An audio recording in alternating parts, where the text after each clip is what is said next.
quickly, Cows and Emerald Cities have been working with Oakland to try to get at what some of you were saying the city wants to do. Get the municipal buildings, the big buildings, the school districts, everybody in.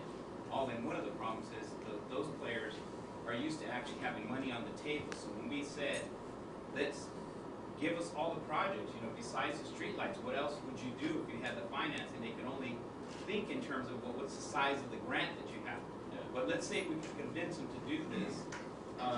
How much would the ESCOs be willing to actually share of the energy savings? That was the proposition. If you can get more of this done through ESCOs, and they're willing to be more fair about actually how much they really can save, split some of that savings with the municipal players, so the municipal players can do that. Anybody who can speak for the ESCOs, is that a viable path to be moving down, or are we not going to be able to get ESCOs to do a more equitable share so we can do more of the high road development, even get to the residential market, get some of the money left over? Yeah, I'll try to do this briefly. ESCO's Energy Services Company, and I think most know companies that are willing to do the audit, guarantee the savings, and actually find the financing.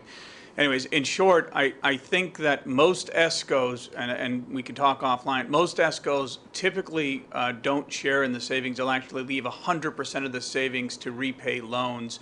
The question is, how much of the savings are they willing to guarantee to repay loans? Some of the larger companies have gotten overly conservative, and the amount that they're willing to guarantee to justify the loan has shrunk based on their risk appetite. There are a lot of smaller regional companies. We're kind of a national company, but we're privately held, and we're willing to take on a different kind of level of transparency and risk. So I would just say that the ESCO industry is evolving, and I think if you're just looking to the big players, you may have kind of only seen one or two lenses of what's really possible. I would say seek deeper understanding of how many ESCOs and companies are out there that are willing to be more to take on the kind of work that you want to do.